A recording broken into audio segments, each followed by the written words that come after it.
we need our Republican parents to run for school board in our high school, junior high, and on down levels.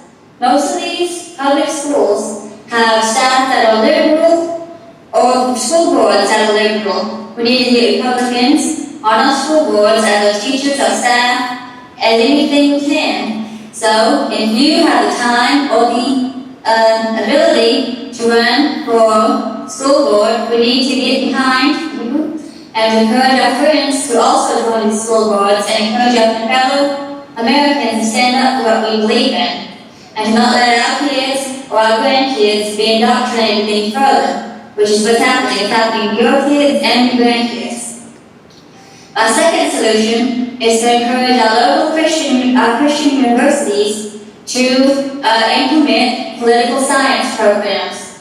Most Christian universities do not offer political science majors or even majors in any similar fields, leaving students with no other choice but to go to liberal universities. So what we need to do is if you can encourage your college you went to or the colleges in your area to adopt my age.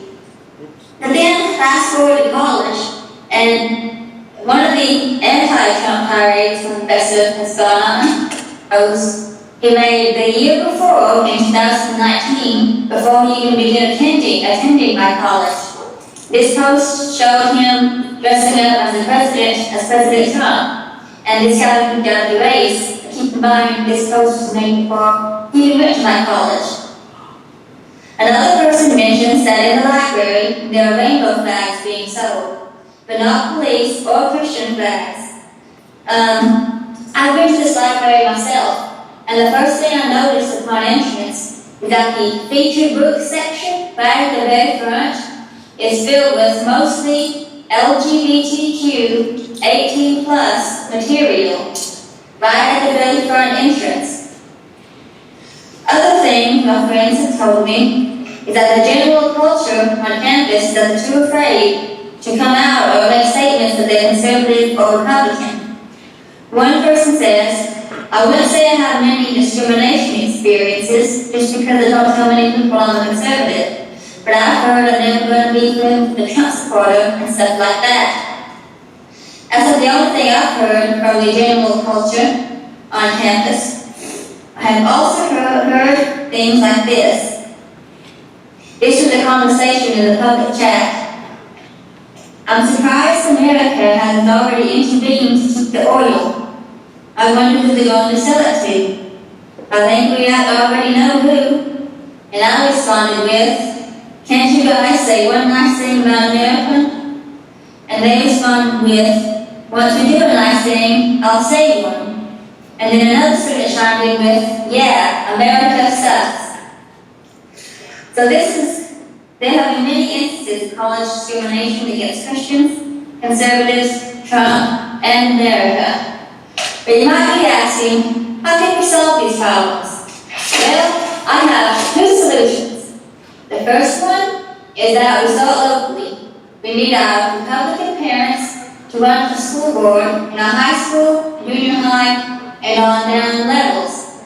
Most of these public schools have staff that are liberal or school boards that are liberal. We need to get Republicans on our school boards as our teachers, our staff, as anything we can. So if you have the time or the ability to run for school board, we need to get behind you and encourage our friends to also join these school boards and encourage our fellow Americans to stand up for what we believe in and to not let our kids or our grandkids be indoctrinated any further, which is what's happening. It's happening to your kids and your grandkids.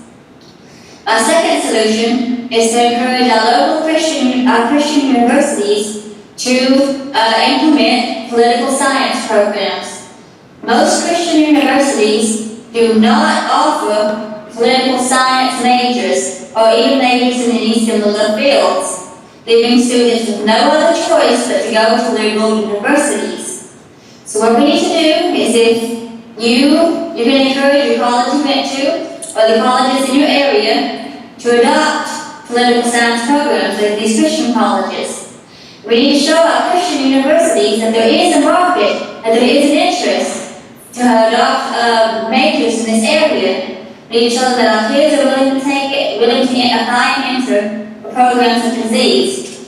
So with that, I conclude my speech, and I want to thank you all for listening, and I look forward to seeing you all in person and getting to know you all better. Have a blessed day, everyone, and good night.